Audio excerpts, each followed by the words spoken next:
All right, good afternoon, everyone, and welcome to our Primetime Alive program on mindful eating. Why did you eat that? I'm Vicki Newell with the Primetime Alive program. As a reminder, we are in a 150-seat auditorium and just two of us. So we do wear masks all the time. We just don't wear them in here when we can maintain the proper social distancing. And that way you can also understand us better. About submitting a question, all of your microphones are turned off, so you will not be able to ask a question in the typical way. You will need to type in your question. So what you need to do is you'll have to make the box up in your upper right-hand corner. Usually you have to hit that red arrow. It'll pop out a box that'll look something similar to this, maybe a little different. At the bottom, it says, enter a question for the staff. Just type your question right in there and hit send, and you'll be ready to go. It'll be put in our queue. We'll do those questions at the end of the presentation. All right, so on to our program.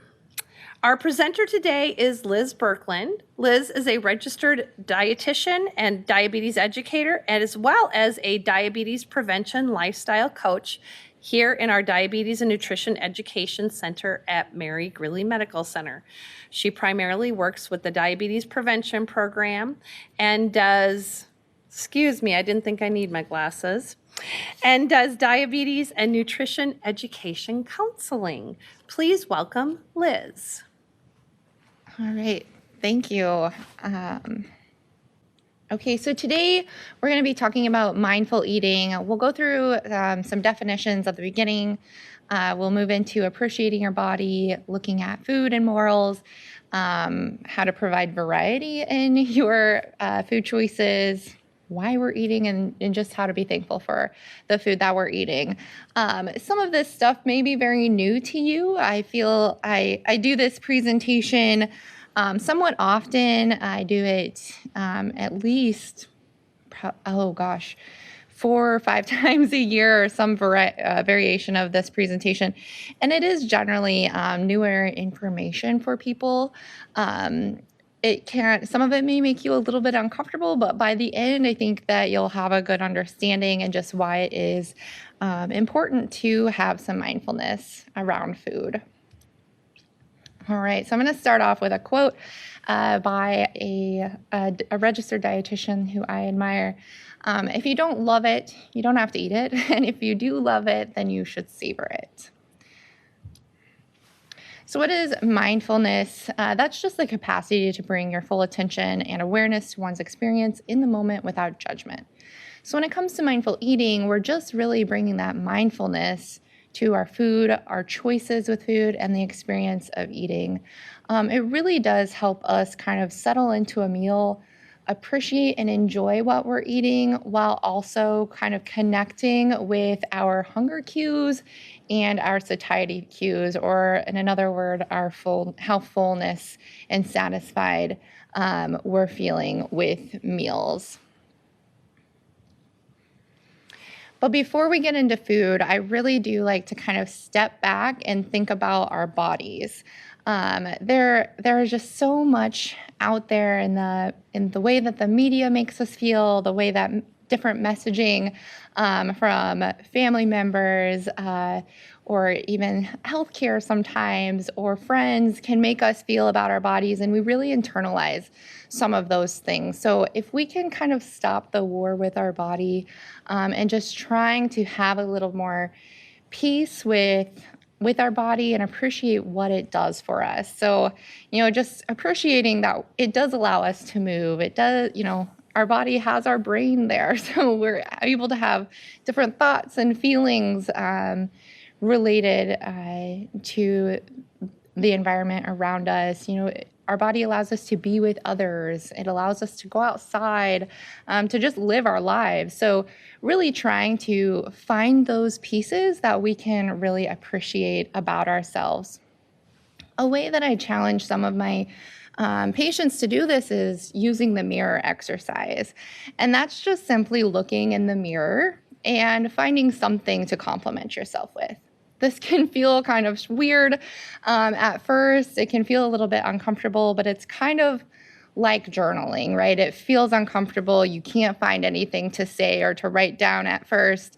But the more you do it, the easier it gets. And the more that you kind of start to rewire your brain to start appreciating different things about your body. And if it's just a mirror exercise, you're the one hearing it, and you're the one who really probably needs to hear those, compliments or just those helpful thoughts about your body.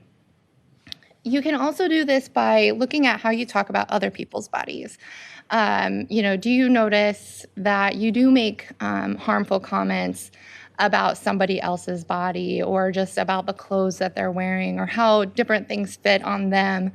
And just start to question, why are you making that comment? Why did that come out of your mouth? A lot of times it's something that we've kind of internalized about ourselves, or just makes us feel uncomfortable. It's not necessarily about the other person. So as you're working on the mirror exercise, you're looking at yourself.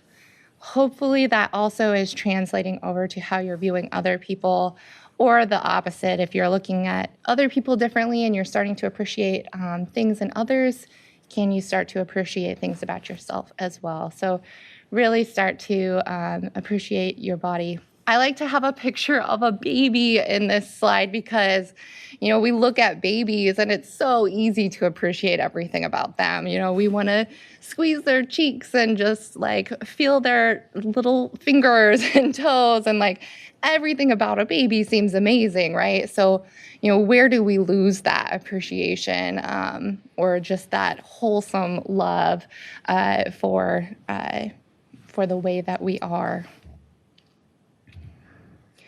Here's another quote, also by Evelyn. Unless you stole the food or killed the chef, there's no place for morality or guilt in eating. I'm going to touch on this a little bit more, but that quote always kind of makes me laugh a little bit. Because we truly do tend to put morals and guilt and judgment into food, where it's probably not necessary to have those feelings associated with food.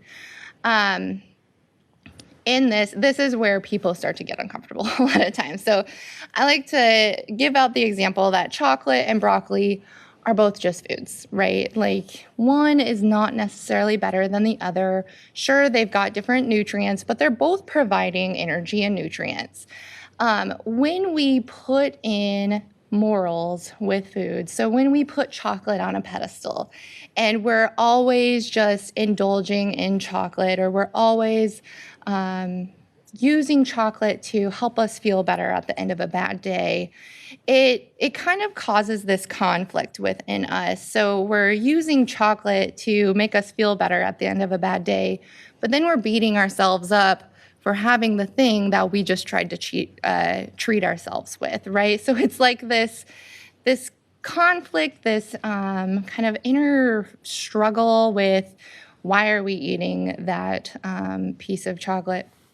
When really, sometimes it is okay to treat yourself with a piece of chocolate at the end of the day, but don't end up, try not to beat yourself up about that. Just try to enjoy that piece of chocolate and then kind of move on. Or look at what's really going to help me feel better at the end of this bad day. Is the chocolate going to make me feel better, or should I find something else? Do I need to have a discussion with the friend that I just had an argument with? Do I need to journal? Do I need to go for a walk and just cool down? Starting to look at not only using food to help us feel better, but also recognizing when it is truly going to make us feel better, when we maybe need to look at some other routes to go to kind of heal that hurt that just happened. Same with broccoli on the other side. So broccoli is typically thought of as a health food, right? And sometimes people will almost punish themselves with broccoli if they feel like they really made a bad choice at lunch, then they're only going to eat veggies for supper.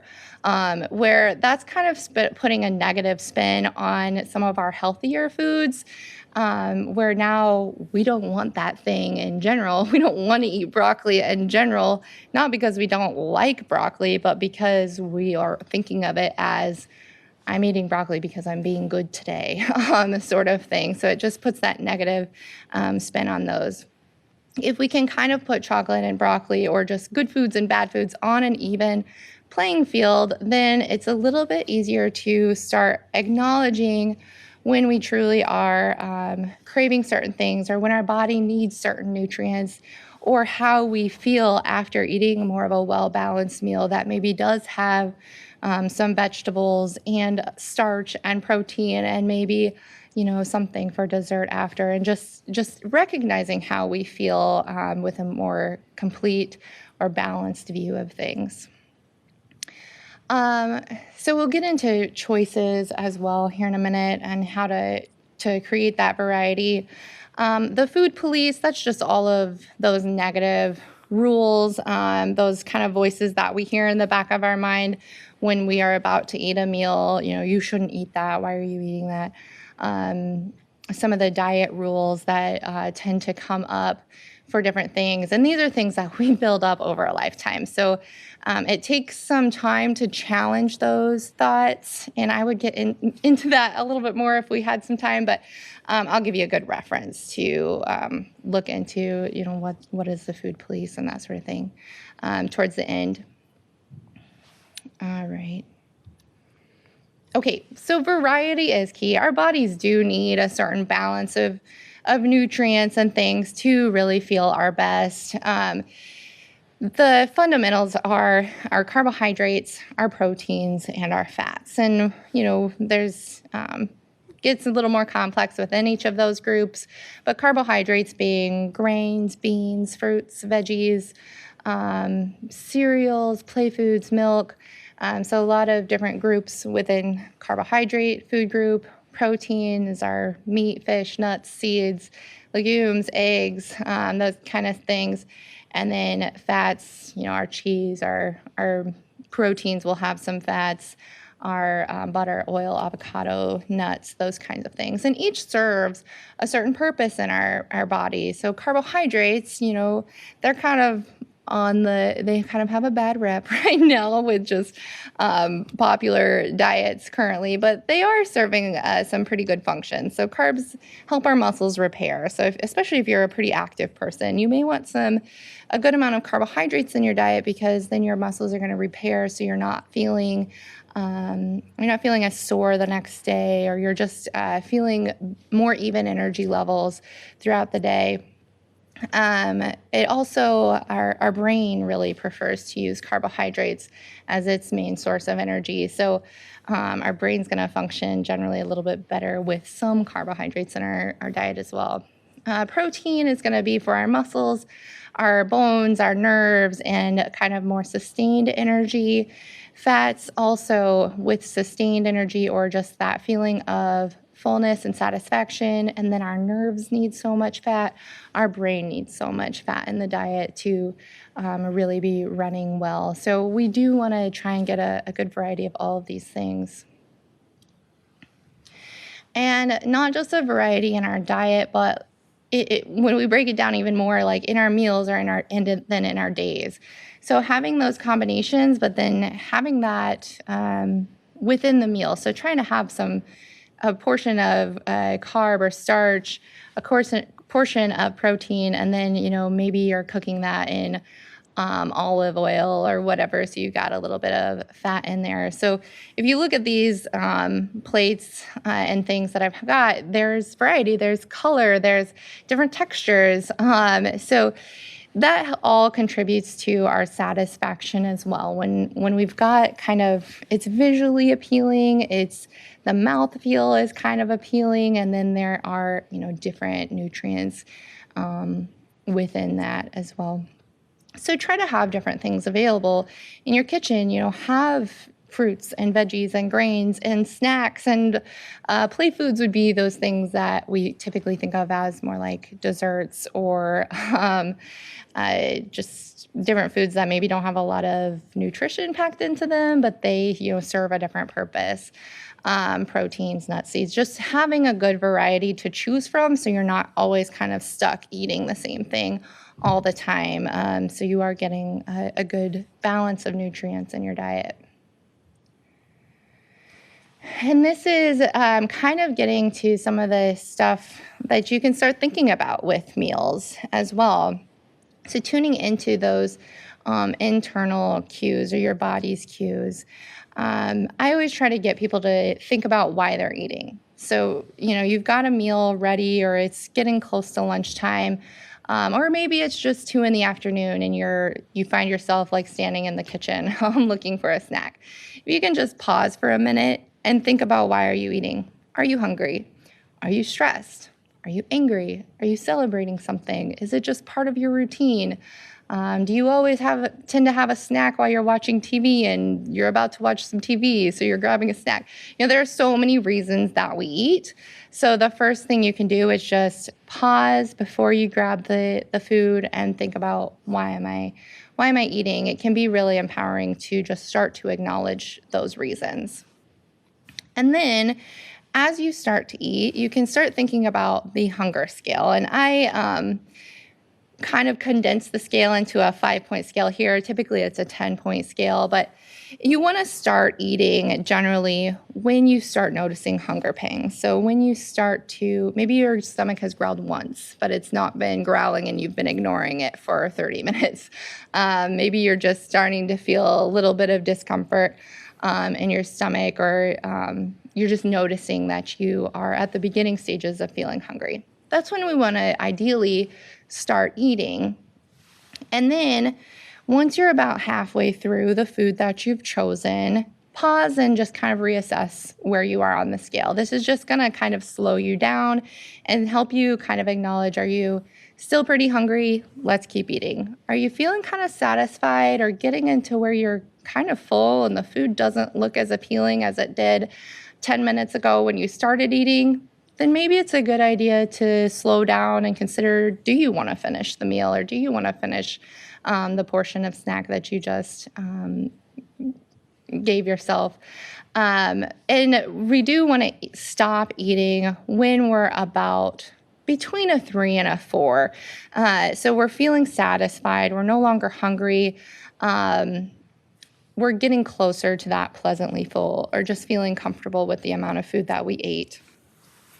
But you do want to try and give yourself time for this. It does typically take about 20 minutes from when we start eating to when our body's able to recognize how full we truly are. So even if you are a fast eater, if you always finish a meal within 10 minutes, I want you to wait another 10 minutes before you decide if you want more food or not. Just because then you'll truly know, oh, wow, I am full. Or, no, I really am hungry. I'm going to go get some more food. So taking that 20 minutes to eat a meal can really help you slow down. It'll also help you appreciate the flavors within the meal and just notice the different textures of the way that the food crunches and some of that stuff if you're slowing down with your meal.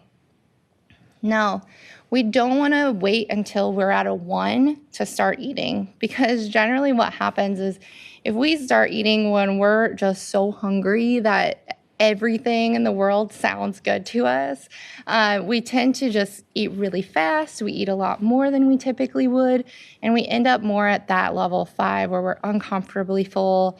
We just tend to eat too much and too quickly. And a lot of times we don't even really take the time to acknowledge what we're eating or why we're eating, or just those different food choices. So trying to get better at first noticing when you're getting hungry, and then as you're eating, assessing that fullness level can really help with appreciating food. And this really is the mindfulness piece. So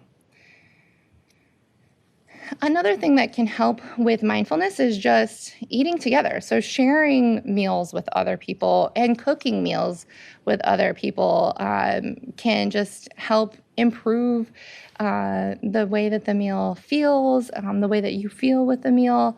It just also improves your connection with family and friends, and can really create a good foundation for mindful eating, but also helps your connection with the people that you're eating with. With this, try not to be in front of the TV. Try not to have phones out if you're eating with other people. Not only do we want to minimize distractions because we're with other people. We should be enjoying that conversation with each other. But also if the TV is on, or if your phone, you're scrolling through social media or whatever, it can just take away from the meal that you're eating as well. How often have you sat down with like a bag of chips while you're watching TV, and then suddenly the chips are gone? You're like, I don't even really remember eating that. Happens often, normal thing. But if we can try to start minimizing that, it's going to just help you enjoy the experience and help you enjoy the chips a little bit more if that's what you're eating. And this piece, appreciating your food, where it comes from, and who, all the people and energy that was put into getting that food in front of you. With my groups, I like to do an activity where I pass out an orange to each person in the group. You'll get an orange. Sometimes we do it with chocolate, but oranges tend to work pretty well because they're layered, right? So everybody gets an orange. And the first thing we do is we look at the orange. We notice the different grooves in the orange, or just like the way that the skin of the orange feels. We smell it. And then we just take a moment to pause and think about how the orange landed in front of them at the table. So taking it way back to the person who planted the seed for the tree. Somebody was there at that point, and then the tree had to grow, and how many years did that take? And then, there's fruit on the tree, and somebody had to go through and pick all of these oranges, right? And then they loaded it onto a truck, and then that truck went from Florida to Iowa, and then somebody took it off the truck and loaded it, placed it on a shelf in a grocery store, and then somebody brought that bag home, and then you went and picked that specific orange. So like that whole process is pretty amazing when you start to think about it. And you can do this with a lot of our foods, right? I have a picture of someone baking bread. I think that's a good example too. I got really into baking during COVID. It takes some work. It takes some time to get all the flours and get the right portions, proportions of flour, water, salt together. And then you have to knead the bread, and it has to sit there for so long, and then bake it. And then it just tastes so much better when you know, or when you've appreciated all of that process that comes before it got to you. And if somebody is baking or cooking for you, appreciating that person for taking the time to do that. Here in Iowa, a lot of us are farmers, or maybe you've at least had a garden. You know how much work and time and energy and generally love that has gone into just producing our food. So start trying to appreciate that, and also recognizing that food is important. We cannot avoid food like you can avoid other things in your life. It is important. We need it. We need it to live, walk, work. So just trying to appreciate the flavor that it's providing to our lives, and then the energy that it's giving our bodies to get through the day. This can just bring another kind of wholesome piece to the picture. So I am flying through this presentation. I'm sorry, but I do want you to start thinking about how can you start eating mindfully. It's not going to happen overnight. Hopefully you can start doing some of these things today or tomorrow. Maybe you start with the mirror exercise. Maybe you go buy a bag of oranges now that we've talked about them. You can start putting pieces together, start thinking about the hunger scale and just how to rate yourself. But it's not going to come easily overnight. It took years to develop your own eating patterns.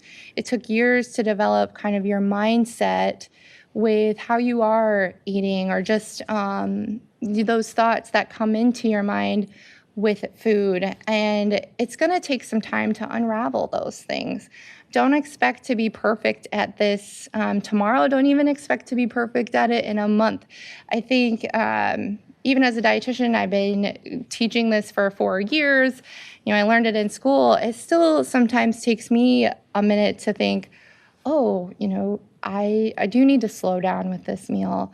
I do need to appreciate how this food got in front of me, or even those negative thoughts that come into play, starting to break those down and really appreciating our bodies for what it can do.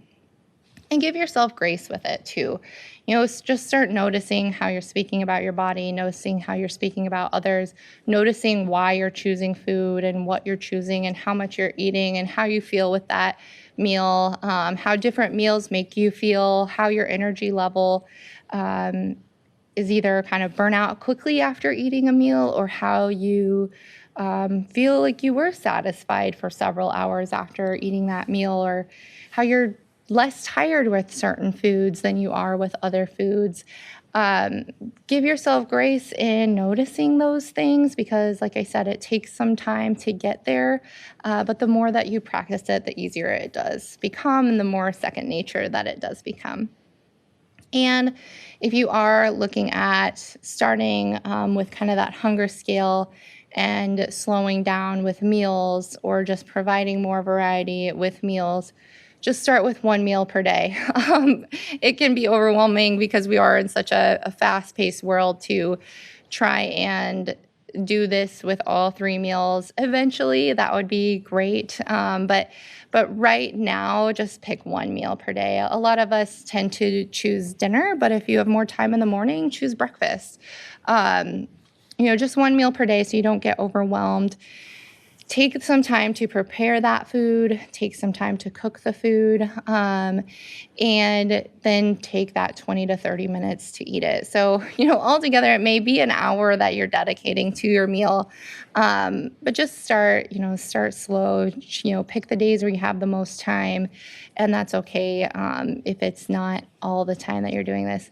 But then, again, the more you do it, the more easier it will be when you don't have as much time.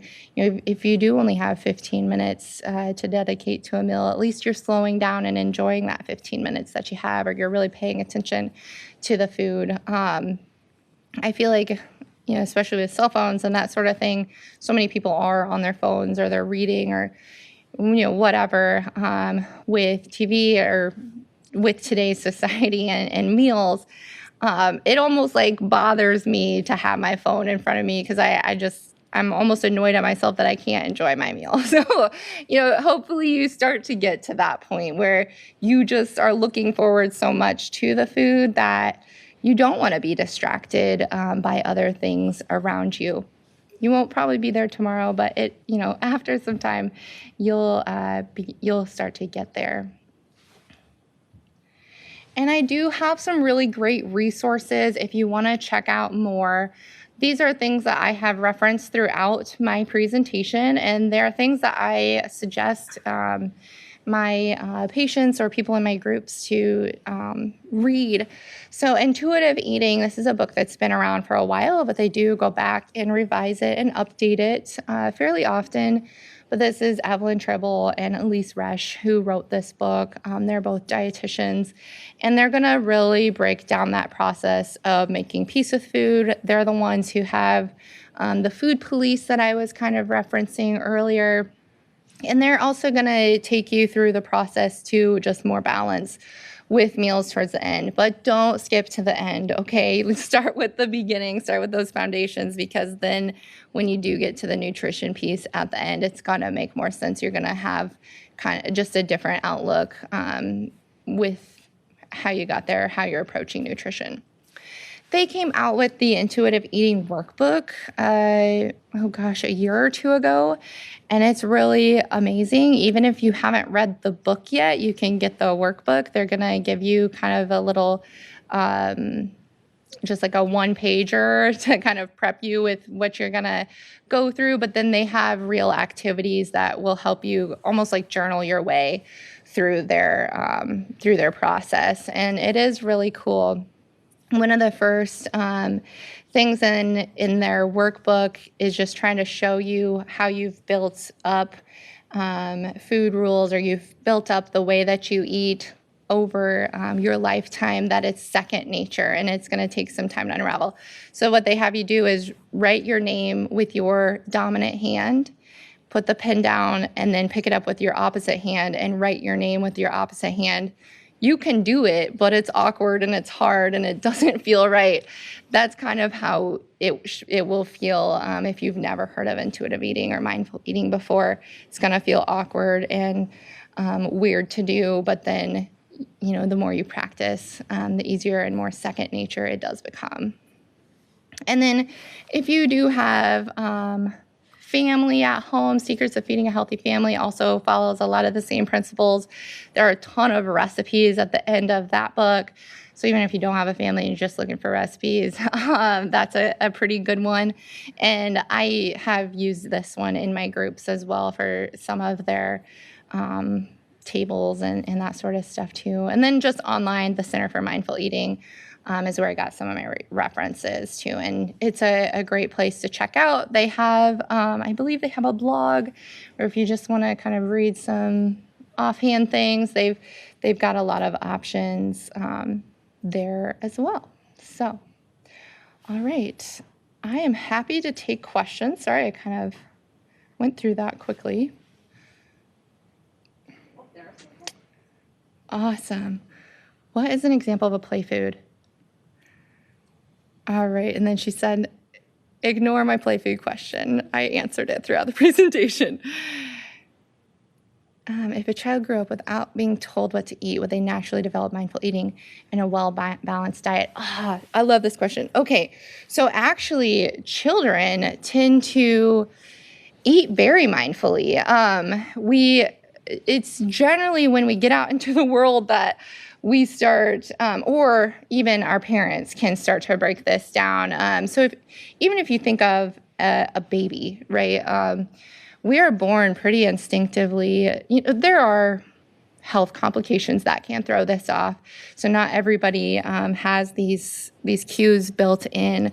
But in general, for most people, we're born very intuitive eaters. A baby will start crying when they're hungry. They're going to eat. They may not always finish the bottle, or they may not always nurse for as long as you think they're going to, because they stop when they're full.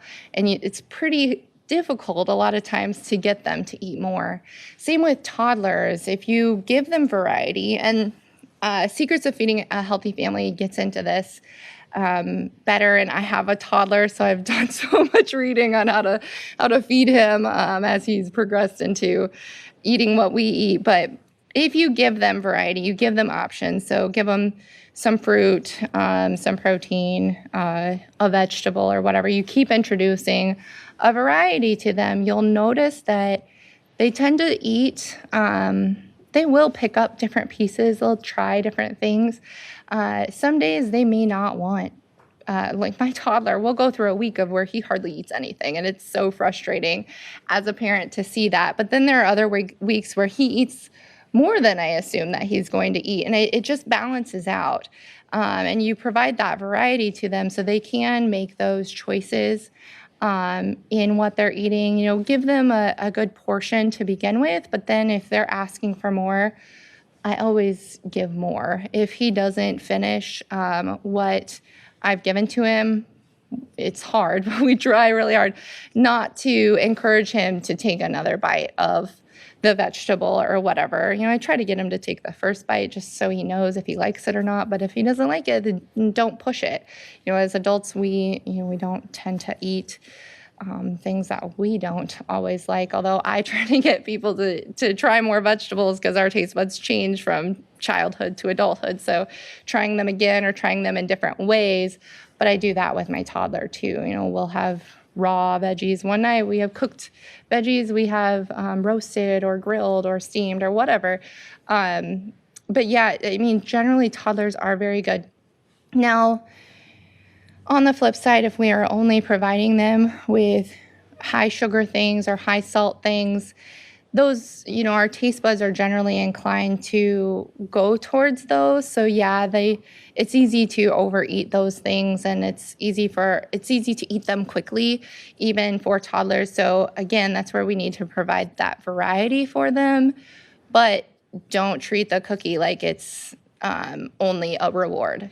Don't only reward your kid for being good for the day with sweets all the time, because then we're building that habit to go reward ourselves with sweets. Give them a cookie on a day that they're not great. That's okay. Give them vegetables on days that they're really good, or whatever. Trying to not push our own food rules or our own agenda on their eating habits, and they usually can take the lead pretty well.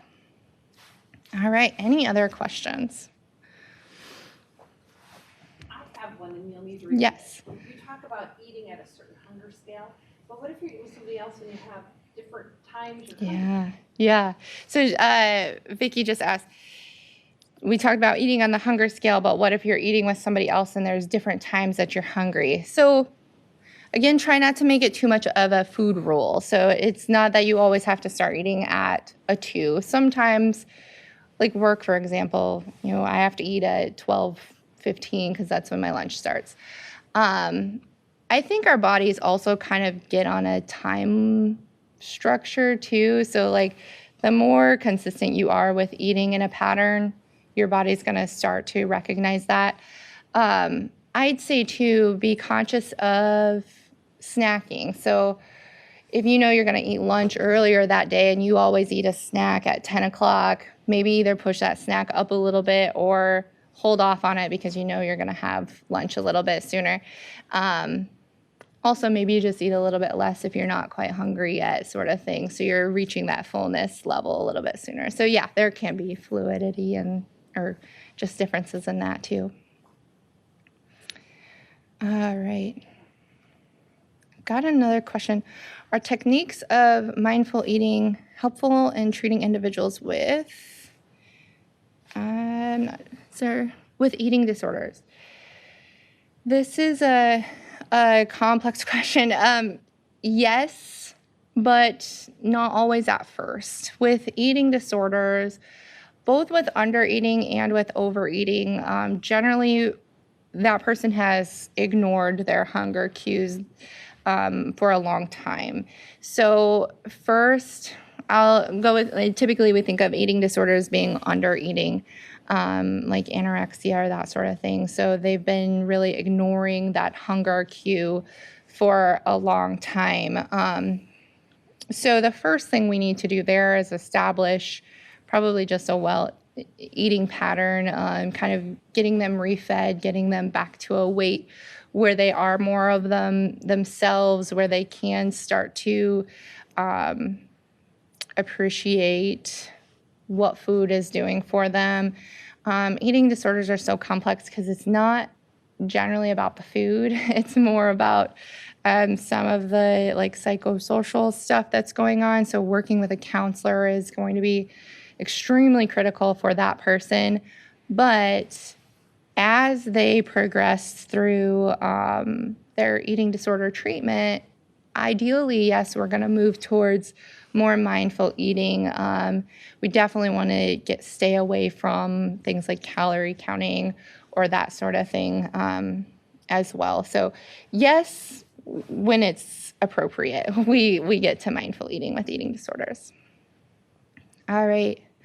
My next question is, please address living and eating alone. So yes, if you are living alone and you're not always enjoying meals with others, I still think it's a good idea to maybe get a cookbook where it's recipes for 2, and you'll have a little bit of extra food left over, but there are a lot more options of cookbooks that are cooking for 2 or that sort of thing.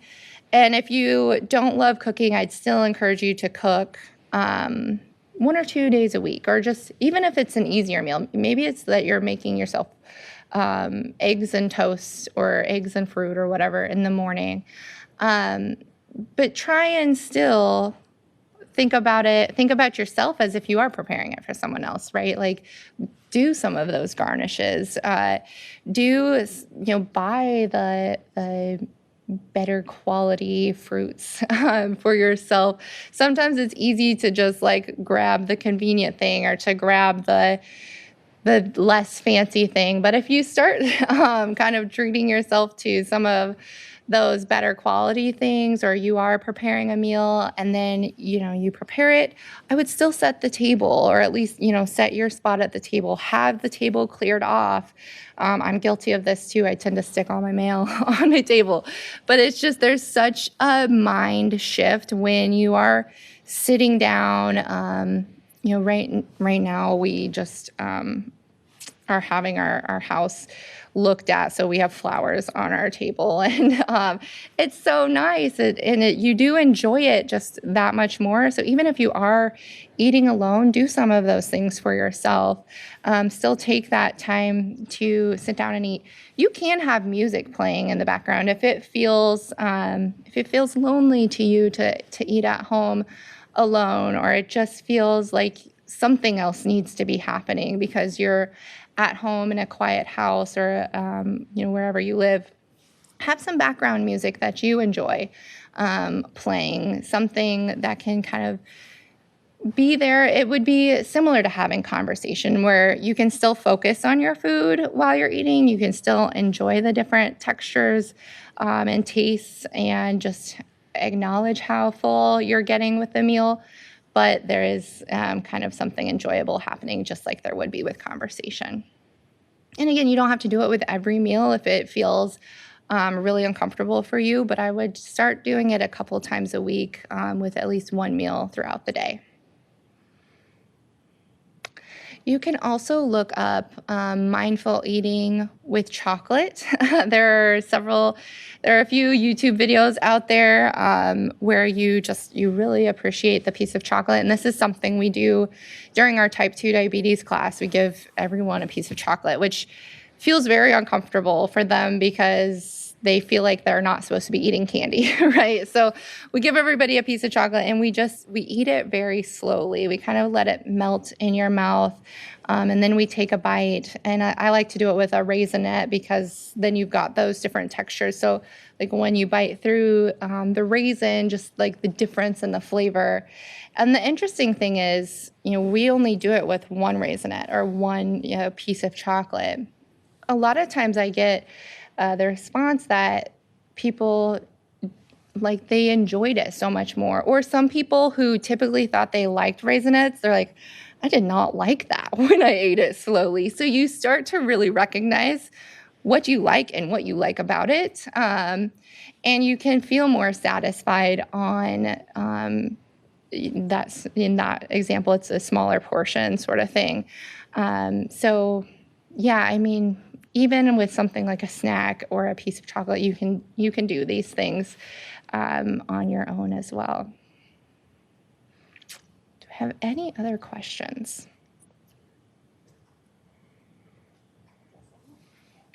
All right, thank you. I think you're going to close us out? Yeah. Okay. All right. Well, thank you, Liz. Lots of great information and some great resources for you all to be checking out as well. We have not publicized yet any programs after the month of August. I'm working on those. You should have those within the next couple of weeks for September through November, but just know we have some great programs coming up. They'll continue at 2:00 in the afternoon, and they will continue to be virtual. I do not have an end date when we think that we might be able to go back to programs in person, but I can tell you it will probably be a while, a little bit down the road. So thank you for joining, everyone, and enjoy your meal tonight. Savor it a little bit longer, and thanks for joining us. Have a great day.